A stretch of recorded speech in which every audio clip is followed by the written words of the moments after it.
Missions Pulse. Know God's heart, join his mission. I think something we're going to be talking about today is these narratives, because we have certain images and imagery that comes up in our mind when you say that single 5-letter word China. It could be very polarized depending on what vantage point you're looking at politically. You'll see it from a particular viewpoint. You talk about Christians in China, you'll probably think about persecution. Maybe people have seen that. You've seen it, Brent, too, right? The video where people are receiving Bibles for the very first time in China, and there's this eruption of joy and people kissing the Bibles. They've never had them in their lives. And I think we have these different narratives we tell.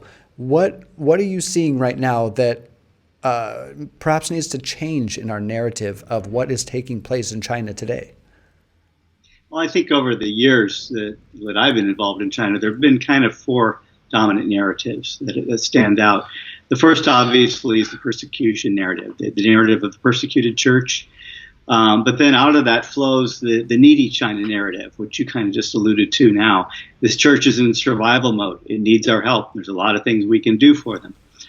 But then you have the Christian China narrative, which says that if there was just a critical mass of believers in China, they would actually exert cultural and political influence on the nation and change the fabric of the nation. So we need more Christians, and we need more Christians in positions of influence in China. And then more recently, you've had the missionary church narrative, which sees China as positioned to field perhaps the largest mission force in the history of the church. And there's a lot of excitement around that. And I know you personally are quite involved in that and have been for years as well. So all of these 4 narratives, they certainly represent a slice of what God's doing in the church in China. They are based in some reality, but none of them tells the whole picture. And I think the danger is that when we latch onto one of those narratives, we end up losing the much bigger picture of what God is doing. And we could potentially end up limiting it ourselves just by not being open to seeing other things that are actually happening. I think that's why I'm excited to talk to you today, because I want to kind of unfold some of those narratives.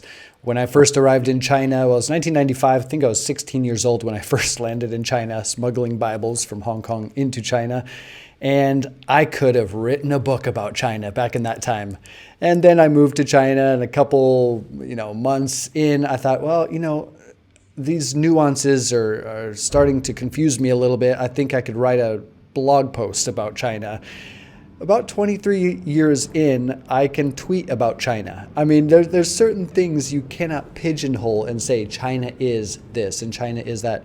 And on that note, I mean, we're struggling with this and seeing this incredible shutdown in China because of the coronavirus, specifically in Wuhan.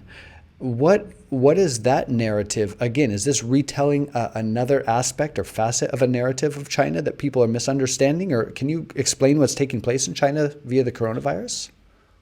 I once heard a journalist who said there's basically 3 stories about China. There's the big China, the bad China, and the strange China. And I think with the coronavirus, you're seeing all 3. Yeah. Big, it's a pandemic. I'm not sure officially if WHO is using that word yet right now, but it looks to be that. It's huge. It's affected tens of thousands of people across the country. China's response to it is big. What other country in the world quarantines multiple cities, up to 35 million people, and simply says nobody's leaving? Yeah, and when you I'm sorry. I'm sorry to pause you right there too, but I was going to say, when you say quarantines, I mean, I don't think we understand what's actually taking place. We receive messages every day from our local missionaries in China. There are people stationed outside their homes at the edge of the village. They cannot move, and cupboards are bare. People don't have any access to food right now. I mean, this is, of those affected via the virus, we're talking one thing. Another thing is we're kind of being hurled back in time and not being able to obtain basic necessities. Right. And that's where the bad China narrative comes in. China's government has come in for a lot of criticism about how they're handling the coronavirus. For that very reason, people not being able to get food, basic services. Many have said that quarantining people in a particular city after the virus has already left the city is kind of too little, too late. Actually, too much, too late. And so, yes, China's taking draconian measures in dealing with this, the way they take draconian measures in dealing with a lot of things. I was going to say, this is not the new narrative, right, of one that you paint perhaps on a governmental level. And I know you at ChinaSource, and I think you personally, are not out to attack the government of China. I don't think that's the goal and heart whatsoever at ChinaSource, ChinaSource.org.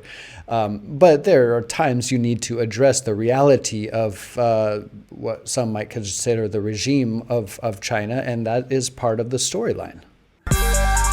Missions Pulse. Know God's heart, join his mission. This podcast is powered by Within Reach Global. Subscribe, watch, and listen on YouTube today. Visit missionspulse.com.